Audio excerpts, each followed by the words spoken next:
Dan tidak berkata enggak. Kita atau yang menjadi korban dari usilan teman. Aku. Ini. Oke.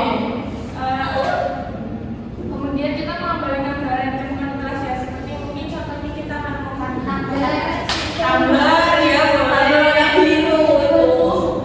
Terus habis itu ada kita menemukan ballpoint ataupun rautan, itu dikembalikan kepada yang memiliki.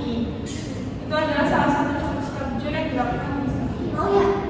Nah, kemudian ada beberapa manfaat sikap jujur. Yang pertama, akan disukai teman dan guru. Yang kedua, dan mendapatkan kepercayaan dari orang lain. Yang ketiga, hati menjadi tenang karena tidak menimbulkan kebohongan. Dan nah, yang terakhir itu bisa membentuk kebiasaan baik sejak kecil.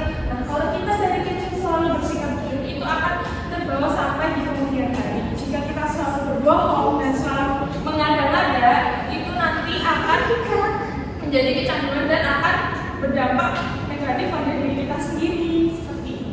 Seperti itu. Nah, ini ada beberapa contoh akibat tidak bersikap jujur. Yang pertama, tidak dipercayai lagi oleh teman dan guru.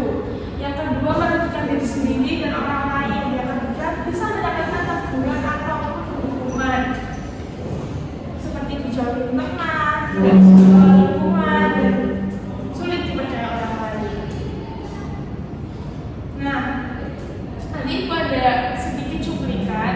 Nah, di cuplikan ini ada sebuah hutan yang damai, dua kecil bernama Krido. Ia terkena dan lincah, namun ia memiliki satu kebiasaan buruk.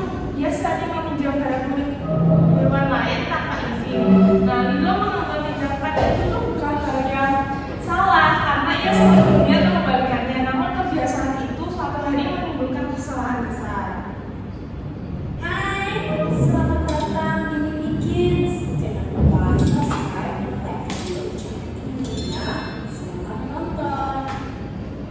Di sebuah hutan yang indah dan damai, hiduplah seekor kancil kecil bernama Lilo. Ia terkenal cerdik dan cepat berlari, namun memiliki satu kebiasaan buruk, yaitu suka mengambil barang milik hewan lain tanpa izin. Dalam pikirannya, itu bukan mencuri, tapi hanya meminjam sebentar saja.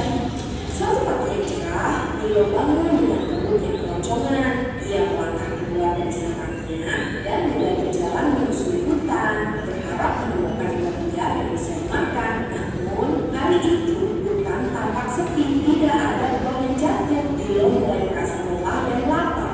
Di tengah perjalanannya, ia berpapasan dengan seekor tupai kecil bernama Rika yang membawa kantong bau berisi kacang. Rika yang selalu ceria melihat Lilo tanpa lesu dan menawarkan sedikit kacang. Lilo menerimanya, tetapi hanya sebentar. Ia merasa kacang itu terlalu kecil dan tidak cukup untuk mengisi perutnya. Ia pun melompat pergi, meninggalkan Rika yang hanya bisa menggelengkan kepala melihat tingkah temannya itu. Saat melanjutkan langkahnya dengan perut kosong, Lilo tiba-tiba mencium aroma manis yang sangat menggoda. Ia mengikuti bau itu melewati semak belukar hingga menemukan sebuah pohon apel besar. Di bawahnya tertidur seekor beruang berbulu coklat. Di samping beruang itu terdapat keranjang penuh apel merah segar yang tampak sangat menggiurkan. Perut Lilo berbunyi kencang. Ia mendekat perlahan, berusaha tidak menimbulkan suara. Ia ingin mengambil satu apel saja, yakin bahwa tidak akan ketahuan. Tapi saat ia menurunkan kaki untuk mengambil apel besar, kakinya tersentuh akar pohon.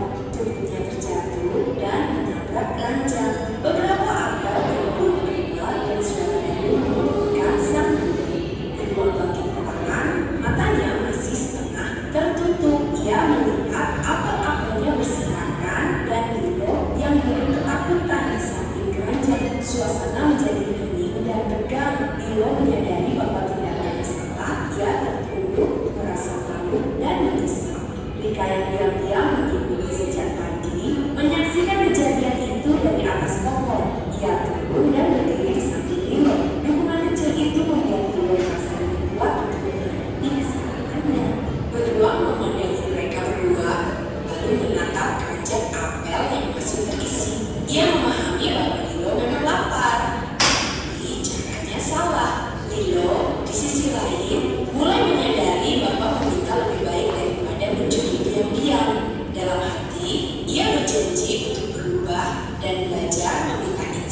sekecil apapun yang diinginkan.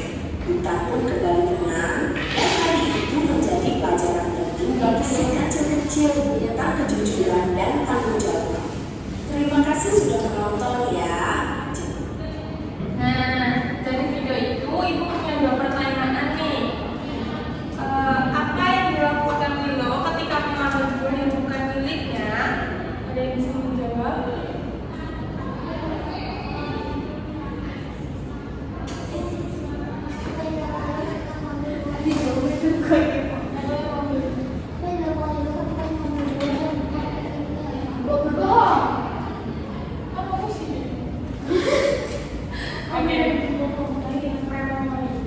Nah, ibu punya dua pertanyaan nih buat kalian. Yang pertama, apa yang dilakukan Milo ketika mengambil buah yang bukan miliknya? Lila kan bohong ibu. Oke, baik. Gak boleh bohong. Nggak boleh ya berbohong ya. Si Kamilo itu dari dicontoh apa nih Mbak?